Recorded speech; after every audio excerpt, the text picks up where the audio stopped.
अब आप लोगों ने देखा कि आपने सिल्क रॉड और जब ग्लास रॉड और सिल्क को रब किया तो सिल्क क्या हुआ आपका, और ग्लास रॉड क्या हुआ, दोनों चार्ज हुए। ठीक है, सिल्क और ग्लास रॉड जो है दोनों चार्ज हुए। ग्लास रॉड ने क्या किया, इलेक्ट्रॉन्स को छोड़ दिया, सिल्क ने क्या किया, उनको अट्रैक्ट कर लिया। ठीक है, तो आप लोगों ने ये चीज़ देखी।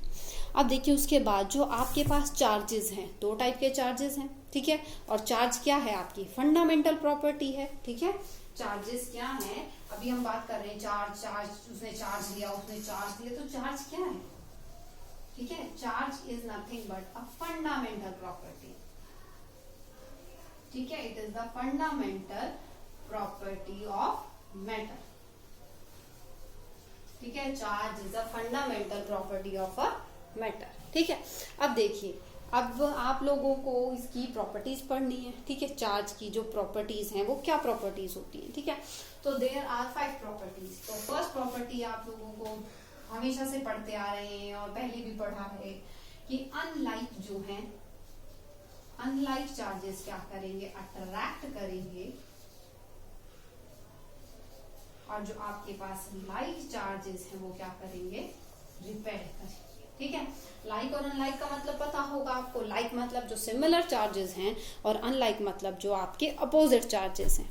फाइन, तो क्या होगा, आपके जो अपोजिट चार्जेस हैं they will attract each other and the same charges will repel each other. ठीक है, उसके बाद सेकंड प्रॉपर्टी आती है आपकी चार्जेस की, कि जो आपका दो बॉडीज हैं, जैसे आपने ग्लास रॉड और सिल्क लिया था, तो आपस में चार्ज होने के बाद कुछ फोर्स एक्सपीरियंस कर रहे थे, तभी वो एक दूसरे को अट्रैक्ट कर रहे थे, because they both are get oppositely charge. अब क्या होगा, जो कुछ फोर्स एक्सपीरियंस कर रहे हैं वो एक दूसरे को अट्रैक्ट करेंगे, तो ऑब्वियस दे एक्सपीरियंस सम फोर्स, तभी तो एक दूसरे की तरफ बॉडी अट्रैक्ट होती है। अब जैसे मैग्नेट है, आप कुछ लेते हो तो दोनों चीजें फोर्स अट्रैक्ट करेंगी। ठीक है, फोर्स एक्सपीरियंस करेंगे, अगर वो रिपेल करेंगे तो भी they experience force. If they are attracting even then they are experiencing force.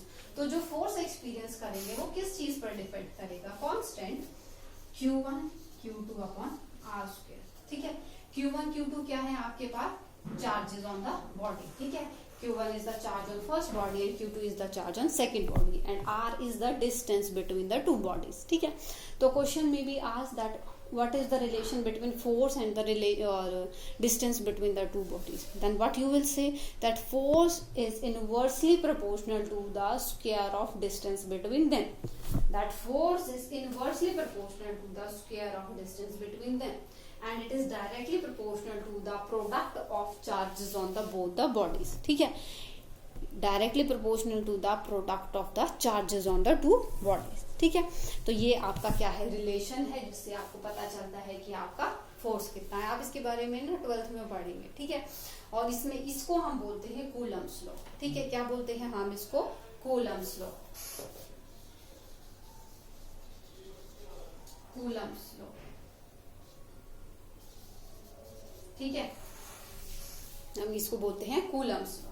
Fine, अब इससे ज्यादा डिटेल में नहीं है आपके सिलेबस में कूलम्स लॉ के बारे में। ठीक है, उसके बाद आता है, you know that electricity is the form of energy. Fine, और इसमें क्या है, इलेक्ट्रिसिटी चार्ज से फ्लो कर रही है, तो हम क्या बोल सकते हैं, energy can neither be created not be destroyed. तो ऐसे ही हम कहते हैं कि इलेक्ट्रिक चार्ज भी जो है वो can neither be created and not be destroyed. ठीक है, क्योंकि क्या है, इलेक्ट्रिक चार्ज जितना कोई बॉडी छोड़ेगी उतना ही दूसरी बॉडी उस चार्ज को लेगी। ठीक है, तो charges can neither be created nor be destroyed. Fine, उसके बाद फोर्थ प्रॉपर्टी आती है आपकी, जिसे हम बोलते हैं, मतलब बोलते क्या है, जिस प्रॉपर्टी में हम कह सकते हैं कि जो आपके पास चार्जेस हैं दे कैन बी एडेड। ठीक है, कि उनके पास क्या प्रॉपर्टी है, दे आर एडिटिव। ठीक है, फोर्थ प्रॉपर्टी क्या कहती है, that charges are additive. Additive मतलब कि हम उनको ऐड कर सकते हैं। तो अगर हमें किसी भी बॉडी पर चार्ज निकालना है कि कितना चार्ज है, तो उस पर जितने भी चार्ज है, जितने पॉजिटिव चार्ज है, जितने नेगेटिव चार्ज हैं, तो हम उन सबको क्या करेंगे, ऐड। और अगर हमें ऐड करने के बाद 0 मिलता है, that means all positive charge is equal to negative charge on a body. ठीक है, तो हम उस कंडीशन में बोलते हैं कि कोई भी बॉडी जो है वो न्यूट्रल है। ठीक है, उस कंडीशन में हम क्या बोलते हैं, बॉडी जो है वो न्यूट्रल है, क्योंकि पॉजिटिव चार्ज नेगेटिव चार्ज को कैंसल आउट कर देगा, तो उस पे ओवरऑल कोई भी चार्ज नहीं होगा।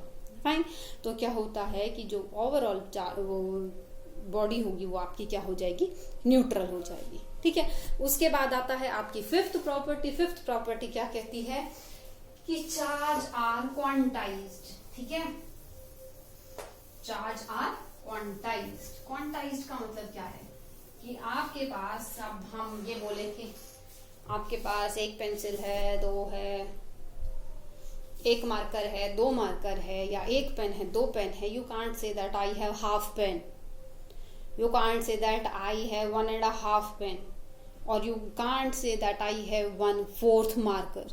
ठीक है, that means it has a complete value. ठीक है, इंटीजर्स होंगे कंप्लीट। ठीक है, होल नंबर, तो होल नंबर होगा आपका, या you can say that integer, क्योंकि it contains the positive and negative both the values. ठीक है, तो जो आपका चार्जेस हैं वो क्वांटाइज्ड हैं। क्या है, चार्जेस आर क्वांटाइज्ड। ठीक है, अब क्वांटाइज का मतलब है कि आप टोटल चार्ज अगर निकालते हैं किसी भी बॉडी पर, अगर टोटल चार्ज निकालना है तो किसके इक्वल होगा, वैल्यू ऑफ सिंगल चार्ज। ठीक है, जो होती है आपकी 1.6 इंटू 10⁻⁻19 कूलम। ठीक है, और जो n है वो नंबर चार्ज। ठीक है, कितने हैं, तो आपकी ये n की हमेशा कंप्लीट वैल्यू आएगी। ठीक है, आप ये नहीं कह सकते आधा चार्ज। ठीक है, आप ये नहीं कह सकते 1/4 या 0.1 थोड़ा सा चार्ज दे दो, नहीं, चार्ज मतलब चार्ज, एक चीज आएगी तो एक ही आएगी। ठीक है, दो हैं तो दो ही चार्ज होंगे, तो इसका मतलब होता है क्वांटाइज्ड। ठीक है, तो इलेक्ट्रिक चार्ज क्या है, वो क्वांटाइज्ड है।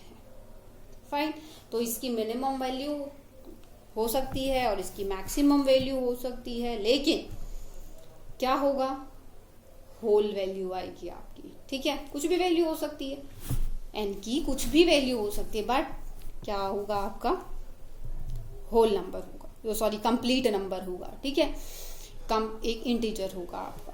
फाइन, अब देखिए इसके बेसिस पर हम क्लासिफाई करते हैं आपके जो मटेरियल हैं। ठीक है, उनको हम दो कैटेगरीज में क्लासिफाई करते हैं। अगर हम बात करते हैं उनकी इलेक्ट्रिसिटी के रिगार्डिंग, ठीक है, इलेक्ट्रिसिटी के रिगार्डिंग अगर हम बात करते हैं तो वी क्लासिफाई मटेरियल्स या एलिमेंट्स, और यू कैन से सब्सटेंस इन 2 कैटेगरीज। ठीक है, कौन सी कैटेगरीज आती हैं, एक तो होता है आपका कंडक्टर।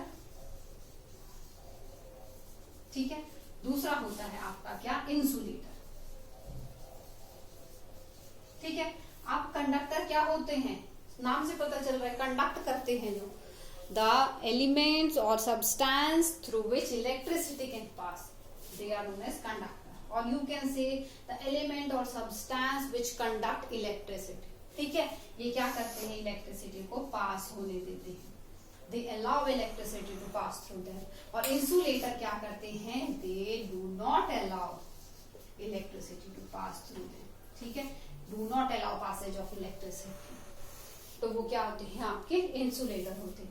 इंसुलेटर का एक नाम और होता है डाई इलेक्ट्रिक। ठीक है, क्या नाम होता है, इंसुलेटर्स का एक नाम और होता है, क्या होता है, die electric.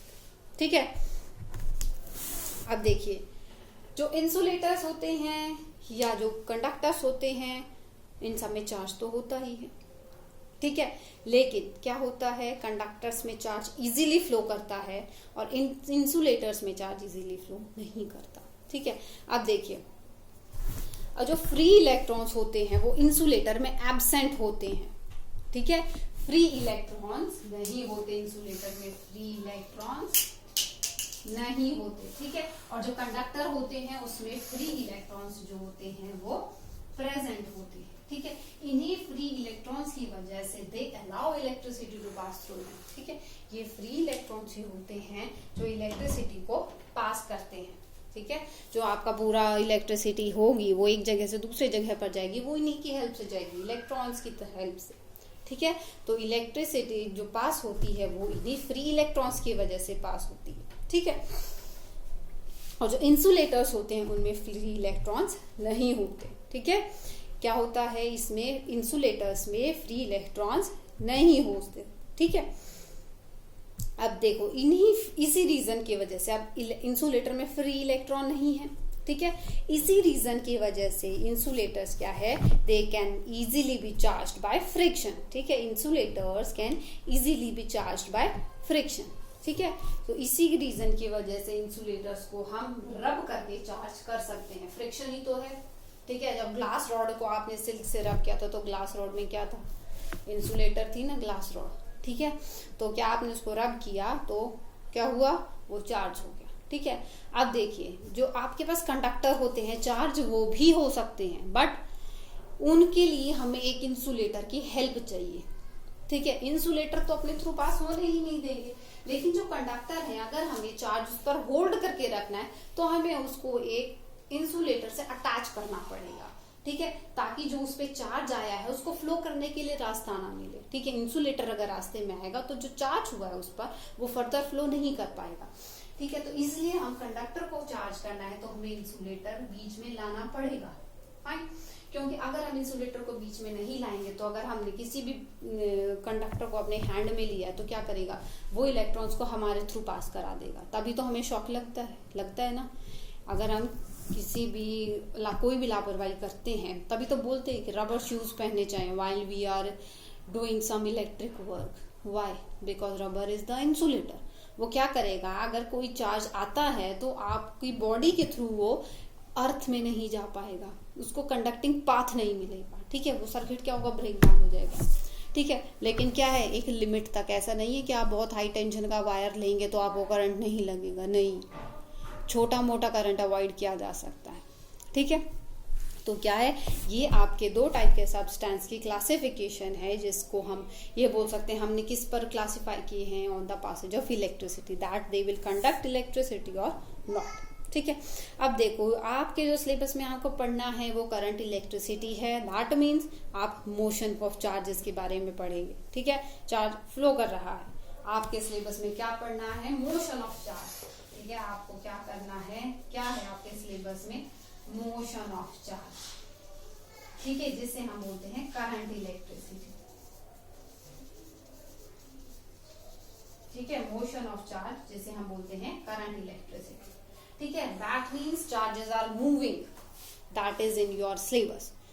Charges are stable, that means they are at rest, उसे हम बोलते हैं क्या, that is electrostatic. Both are the different branches of electricity, ठीक है। इलेक्ट्रोस्टैटिक, ठीक है, दैट मीन्स इलेक्ट्रिसिटी और इलेक्ट्रॉन्स और द चार्ज पार्टिकल्स और चार्जेस आर स्टेबल, फाइन। तो आपके पास इलेक्ट्रोस्टैटिक और करंट इलेक्ट्रिसिटी, और आपके सिलेबस में जो है वो करंट इलेक्ट्रिसिटी, ठीक है। इससे आगे हम नेक्स्ट वीडियो में कवर करेंगे, और ये बेसिक था, उसके बाद हम पढ़ेंगे इलेक्ट्रिक करंट क्या होता है, इलेक्ट्रिक पोटेंशियल क्या होता है, ठीक है। तो दोनों चीजें हम एक साथ कवर करेंगे। तो this was the only introduction of the chapter electricity, ठीक है। Students, if anyone have any doubt regarding previous chapter or the chapter which we have started today, please ask. Okay, thank you students.